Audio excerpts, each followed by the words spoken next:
Hello guys, for today's video, I just wanted to share what happened this Wednesday. So ito nga, napakalamig dito sa university library namin.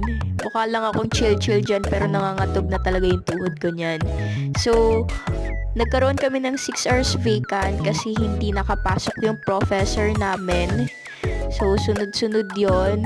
So, ang naging klase lang namin is 8:30 to 11 o'clock.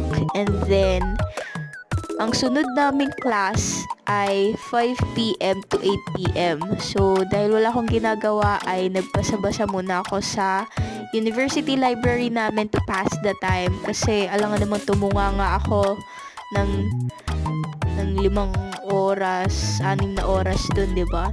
So, ayan, nakakain na rin ako ng lunch and I can say na productive ang araw ko na yon.